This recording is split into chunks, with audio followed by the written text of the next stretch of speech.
Kakalapati lang, wala na akong masabi. Lupit na mga ibon, talaga niyang kalapati. Siya ay nakakabilib, taong mapagkumbaba. Kilalang kilala niyo, punong ministro. Mga kami ko, magandang umaga sa inyong lahat. Welcome back to Punong Ministro Love TV.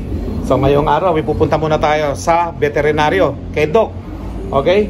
Dadali natin yung ating mga puppy dito na Belgian para mabaksinan sila ng second, no? Sa 5-in-1. At pagkatapos babalik tayo dito upang makita natin yung ating pagpapalipad ng mga kalapate, yung mga YB kung nakahabol na nga ba yung ating 13 na YB na nabatcher dito. Okay? Kasama nila lilipad yung iba natin mga kalapate rito. At syempre mamaya yung mga breeder natin, yung mga buntis natin mga breeder monitor natin yan. At sabay luluwas na ako mamayang hapon mga kaamigo. Hanggang pinapanood nyo itong vlog na ito mga kaamigo, nasa Maynila na ako noon. At kukunin natin yung cage natin na luma dun sa dati nating bahay. At iuwi ko na dito, pati yung mga kalapatin natin, mga rare color doon, iuwi na natin dito sa ating loob. So lahat ng yan, tara, samahan nyo ako mga kamigo. Let's go! Ibakin muna natin si Lassie, come here. Okay, nandito kami ngayon sa vet para sa second vaccine ni Lassie at saka ni Junior. Yes, 9.20. Okay? Si Junior naman. Okay, mas mabigat yan si Junior. Junior, nasa pen yan. Yan. Stay. Stay. Hawak, bitaw. Yan. 10 point.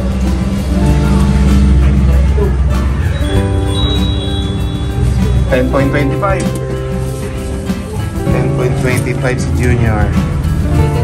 8.7 lang siya dati. Okay, so bumigat ba?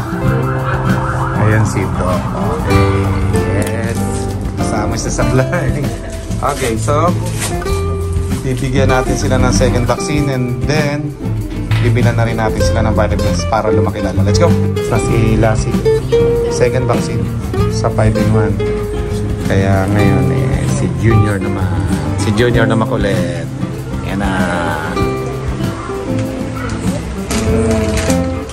Tapos kasi may vitamins nila yung pampalaki. Kasi parang naiwanan sila ng mga kapatid nila Ayan.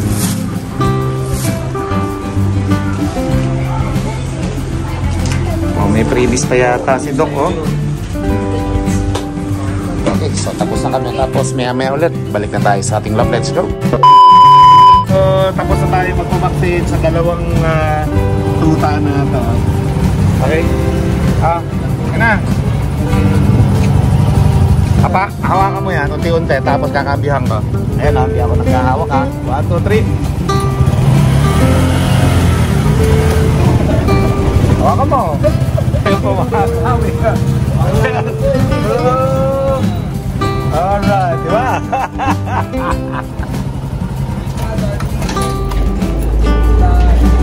Okay, tapos na kami magmamaksin. Pwede na ulit sila maglaro sa taas. Ito mga kaamigo, luluwas ako para kunin natin yung ating cage doon mga kaamigo. At iuwi ko dito, pati yung kalapati natin doon, iuwi natin para maging bago yung ating double cage doon. May noble cage tayo sa Maynila. So kukunin natin yon, kasi babalik natin dito para magamit natin sa ating loob. Okay? So tingnan nyo yung ating pagre-retoke doon sa ating mga cage na yan na noble. Okay na yung yung papel at yung vitamins na lang iakit niya. Yun! So samahan nyo ako mga kamigo, luluwas na tayo para itong mga aso na to may palig na. Tapos bawal paliguan ng 3 days baka mapaliguan mo. Bawal paliguan yan. Tapos lulus na tayo, kukunin natin yung noble cage. Let's go! Tayo lumuwas mga kamigo, tingnan muna natin yung mga kalapati natin papakawala na kami ng tanghaling tapat mga kamigo. Kasama na natin syempre papakawalan dyan yung mga kalapati natin ng pang norte Okay. Tingnan natin. Ano ko, hindi ka pa natulog? Papakawala na tayo ng kalapati natin mga kamigo. Galas 12 na. Papakawala na tayo ng kalapati natin Hello? Ayan, yung papakawalan natin, no? Ready ko na ba? Alas 12 na. Ang ganda nito, oh. Anak ni Quatro, mga kamigo, oh. Napakagandang kalapate, oh.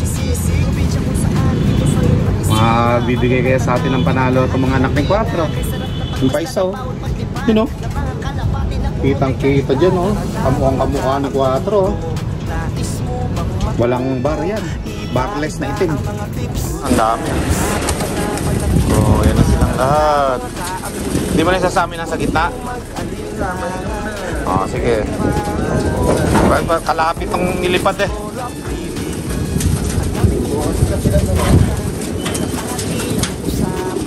Oh, yun na. Takumaho! Sa'yo. Eh, last one pa. Bumalik bigla, oh. Ang lakas ng hangin eh. Tapos tingnan natin mamaya yung mga kalapatin natin dito pang south. Kasi mga buntis ito, mga kamigo eh. Okay, monitor natin at para may motivation yung isa nating kalapati doon na kulay pula. Ano? Oh, yan na sila, oh. Mas maganda rin kasi sa kalapati may motivation bago natin ilaban para mabilis umuwi. Oh, yan. Sige, lipad lang. Huwag lang magkakaroon ng palkon. Yung palkon, di ko na-monitor ngayong araw na to eh. Diyan lang siya madalas. Oh, eh mukhang ano, mukhang wala naman siya ngayon, oh. Walang nalipad doon sa lugar na yun eh. Pagka may nalipad mga kami ko, delikado tayo doon sa palkon. Ayan, oh, mga kalapati natin, mga YB pa naman yan, mga kami ko. Okay? Oh, ayan, oh. Ilang. Tapos mamaya pupuntahan natin itong mga breeder natin, no? Pinagpapahinga ko muna kasi i-monitor natin dyan yung mga pang south natin, mga buntis yan, mga kamigo. Okay, let's go. A few minutes later. Hulihin natin yung iba ditong mga kalapate. Dito pala kayo dumadapo, ha? Nandyan pala kayo, ha? Alam nyo bawal dyan, ha? Bakit kayo nandyan? Ha? Huli! Huli! Lipad sila. Ayan, oh. O, nakaharang dyan lahat, oh. Ayan kayo lahat, ha. Tingnan natin yung kapaligiran bago tayo lumuwas, mga kamigo, para makita natin yung panahon, ano. Kasi ang problema natin, bala ko magmotor, pero syempre pagka umuulan, ayokong magmumotor. Gusto ko luluwas ako, nakakotse lang ako, ano. Ayun na. Lumipad lahat. Ang mga loko. Paisa, naiwan pa yung anak ni Kwatong isa. Lipad ka na din. Sama ka na sa kanila. Ayan, mga kamigo. Medyo kita naman yung bundok Arayat. Kaya dyan tayo dadaan, no? Esitex, Enlex. Makulimlim talaga, mga kamigo. Maya na, bahala na kung magmumotor o magkokotse ako. Let's go. Ayan, mga kaamigo, makikita ninyo, nandyan yung anak ni Dagit. Ayan, no? Yung malaki na yan. Pero physically fit na yung anak ni Dagit, mga kaamigo. Eh, mukhang hindi na lumaki. Ano? Kuminto yung paglaki ng anak ni Dagit na yan. Ayan, no? Hindi na siya lumaki ng todo, pero malaki pa rin. Ayan, no? Anak ni Dagit siya, pinipili pa yung mani, ha? Magaling ka kumain, ha? Ayan yung anak ni Dagit, mga kaamigo. Pero hindi na siya lumaki. Ganyan na lang pala siya. Ano lang yun. Pero malaki pa rin talaga kung titignan niyo yung mga katabi, oh. Siya pa rin yung pinakamalaki dyan sa lahat ng yan. Okay? So yan, mga kamigo, papakain muna tayo, mga pang-norte natin. At tulad nga na sinabi ko kanina sa intro natin, eh, meron tayong good news at bad news na nangyari ngayong araw, mga kamigo. Kaya malalaman niyan maya-maya. So for now, ito, nagpapakain muna tayo. At ito nga kalapati natin. At ito nga kalapati natin, mga kamigo, ay nabawasan ng isang kulay dilaw na singseng sa Tayug, Pangasinan, ano? Okay? Kung bakit nabawasan ay hindi sinasadyang na isama ni Coco yung isang YB natin nung nagkakarga siya ng madaling araw, no? Hindi niya napansin. Kaya ang nangyari ay unang lipad, 64 km agad, mga kaamigo. Ganon katindi yung nangyaring unang lipad ng dilaw na singsing natin. Kulay puting singsing lang ang lumilipad natin doon ngayon. Okay? So napaka-imposible na makabalik yung ating kalapati na yan na first time lilipad. 64 kilometer pa kagad mga kaamigo. Grabe, no? Napakalayo nun. Air distance yan, ha, mga kaamigo, hindi land. Basta naglagay tayo ng kilometer, puro air distance yan, ha, mga kaamigo, ha. Okay? At syempre nga, eto mga kaamigo, napaka-imposible na makabalik yung ating YB na yun dahil nga napakalayo nun. Alright? So, ang nangyari, nawala siya. No? Ayan. Okay, kain muna kayo. Anak ni Dagit, oh. Laki ng anak ni Dagit. Mutuka-tuka pa sa kamay ko, ha. Napakarami nating kalapati ngayon, mga pang-nutila. Pero hindi natin sasali nga yan lahat, mga kamigo, ha. Pipili lang tayo ng mga panlaban natin sa norte para hindi lahat maisasali yan. Kasi napakalaking gastos po, mga kamigo, nung isasali natin lahat yan. Naparami lang talaga yung bili ko ng ring kasi nga kala ko milyunan ang papremyo ng norte, pero nagkamali ako, mga kamigo. Hindi umabot na 1 milyon yung papremyo. Kaya gagawin natin, kalahati lang isasali natin. Okay? So 39 ito, mga kamigo. Pero dahil nga 15 lang yung isasali natin doon sa Puting Singsing. Tapos doon naman sa Dilaw ng Singsing, 15 lang din. Kaya may sosobra dito, mga kamigo, na more or less 10 YB. Mga ganun. Kaya pang out yun. Kung sino gustong bumili, rehome nyo, mga 10 YB rito. Okay? Unahan na kayo. 3K lang isa, mga kamigo. Pwede na yun. Unahan lang kayo. Mag-PM lang kayo. Mag-send lang kayo ng Gcash sa akin kung interesado kayo, ha. O yan, 10 YB. Babawasan natin dito. Kasi nga, sobrang dami. Hindi kaya. O, 3K lang isa. Mura lang yan, ha. Mga YB natin. Yan, high milim yun. Ang dinak manipelon. Anak ng high milim yan. Saka yung isa pa. Asan yung isa? Nawala yata yung kapatid niya na. Yung itim na white light. Ay, eto pala. Ayan pala yun. Dala ko nawala. Hindi kasi matingnan. May mga itim kasi. Mga anak po ni 4 yan, mga kamigo. Yung mga kulay itim dyan. 4 yan. Puro anak ni 4 yan. Kaya abangan nyo po yung paglaban ng mga anak ni 4 na yan. Ayan, mga kamigo. At syempre nga, ito, katulad yan. Ilang araw na nawawala, mga kamigo, yung YB natin na yon. Halos 1 linggo na. Okay? Tapos, kahapon, mga kamigo, habang tayo ay nag-aantay dito, may dumating po na isang YB kahapon. At yun nga yung good news natin. Makikita nyo dito, mga kamigo, ha. Teka, hahanapin to.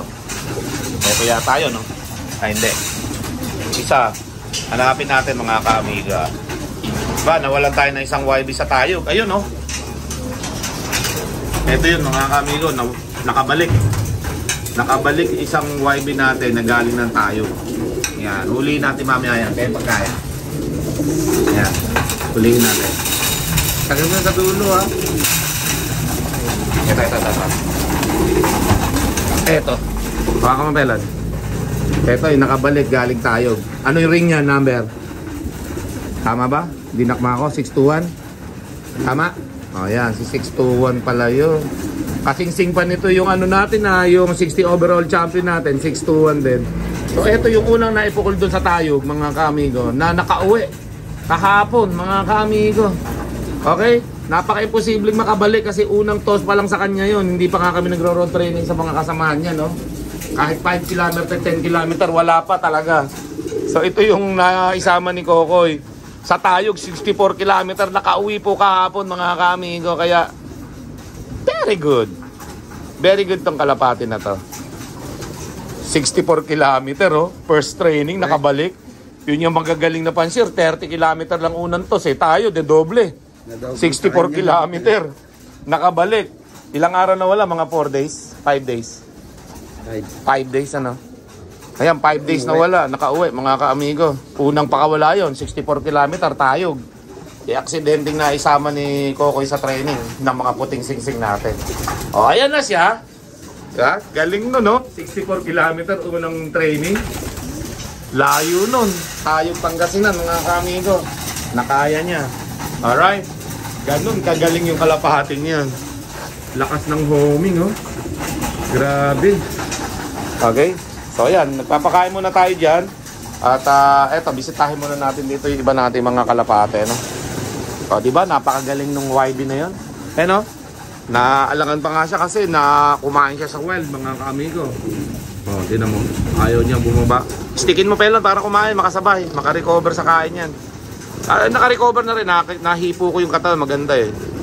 O, nahihiya lang yan. Ayan. Kakain na yan. Ayan siya.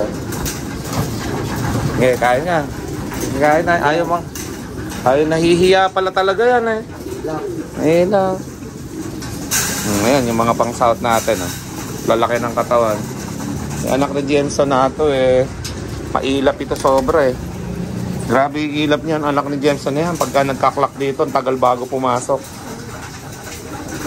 Okay. Ayan o. Tapos sa inyo mga papakawalan natin. Mga YB natin. Okay? Huling batcher doon. Sa batch ng norte natin. Nako, baka hindi nga lang 15 pala yung, ay 10 yung matira eh. Ayun pa pala oh, 14 yung nandun. Paano kaya? Mabebenta lahat. May 20 yata i-out ko. Oh, sino may gusto? Mga kamigo, sagot-sagot lang ha. I-out ko yung mga 20 pala eh. Kadami. Oh, yan mga kamigo. Baka gusto nyo, nakaklabring pa yan ha. Baka sold kayo pag nakabili. Nakaklabring pa yung mga ibebenta namin dyan. I-out namin yan. Okay? Kung sino sa inyo yung mga may gusto, 3K lang isa. Eh, mag-message lang kayo at para ma-send yun sa GCash. Kailangan bayad agad. Ayoko nung sali-salita lang. Kailangan pagka desidido kayong kumuha, mag-send kayo kagad sa GCash ko. Okay? Para reservation agad. Tapos ibibigay ko sa inyo yung ring number. Para pagdating nyo dito, o para pag naipapadala ko sa inyo, eh, kayo na yung makakaalam. Kasama yung pedigree mga kaamigo ha. May mga pedigree na kasama yan. Okay? Siyempre, certificate ng Punong Ministro Love TV yan. Makikita nyo. Okay? With Punong Ministro Love TV.